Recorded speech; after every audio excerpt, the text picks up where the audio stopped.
लेकिन मैंने सुना है कि गर्भवती महिला बड़ा कष्ट उठाती हैं।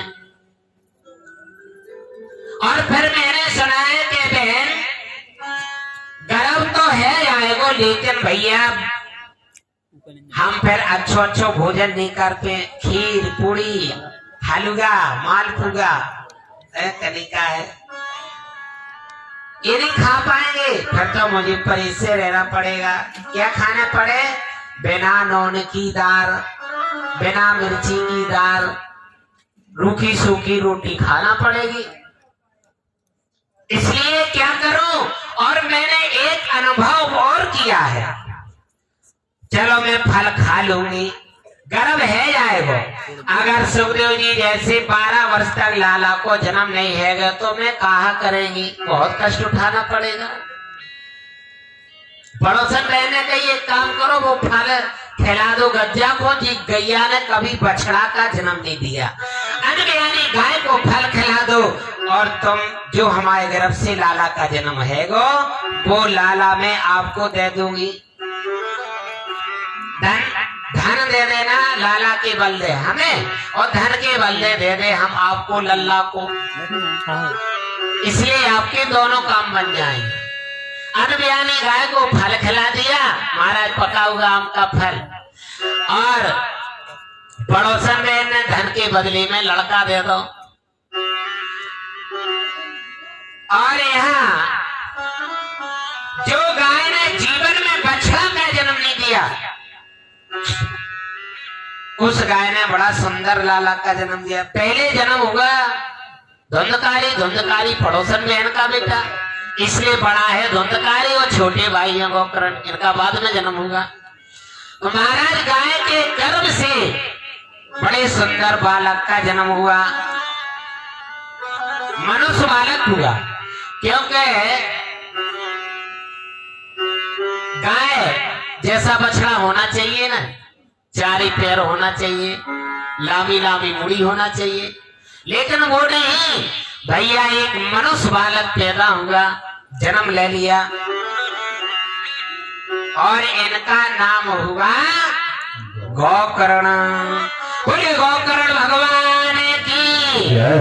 गोकर्ण माने गौ का पुत्र, और गौ जैसे लामे लामे कान, इसलिए कर्ण गो कर्ण। महाराज अब तो क्या हुआ?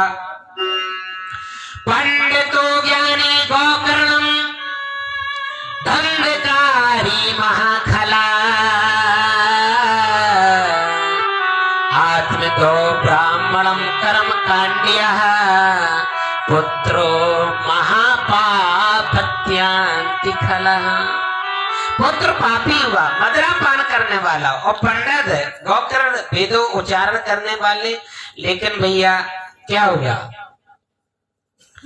बताते हैं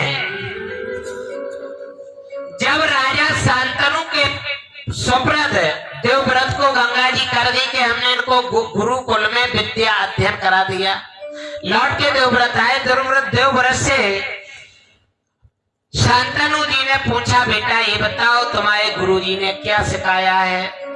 देवव्रत ने कहा, पिताजी विद्या ददाति विनयम विनयाति आति पात्रता,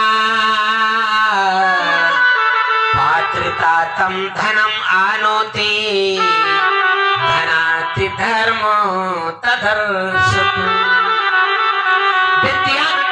विद्या का धनी परमात्मा, और परमात्मा से विद्या गुरु लेते हैं।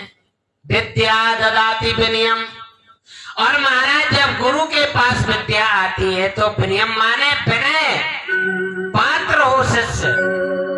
अच्छी थाली हो बे टोकी तो उनमें फिर सब्जी परोसोगी नहीं। अगर छेद है, पत्तल हो या थाली हो, तो बामे भोजन नहीं परोसा जाता है। इसलिए पात्र शिष्य योग्य हो, गुरु के योग्य, तभी तो विद्या देंगे। और गुरु के अनुकूल शिष्य होगा तो विद्या नहीं। इसलिए कहने लगे पात्रता तम, अगर विद्या पाने वाला शिष्य उसको विद्या दी जाती है। पात्रता तम, और जब शिष्य गुरु से विद्या लेता है तो भैया उस गुरु की विद्या को लेकर के उस विद्या का प्रचार किया जाता है।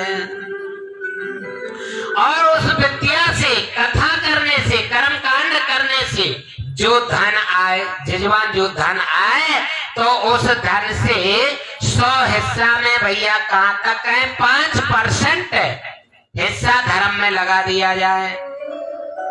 धना तो धर्म तदर सुखम। अगर धन के विद्या के द्वारा, धन के द्वारा कार्य करना चाहिए, 100% में 5% धन लगाना चाहिए।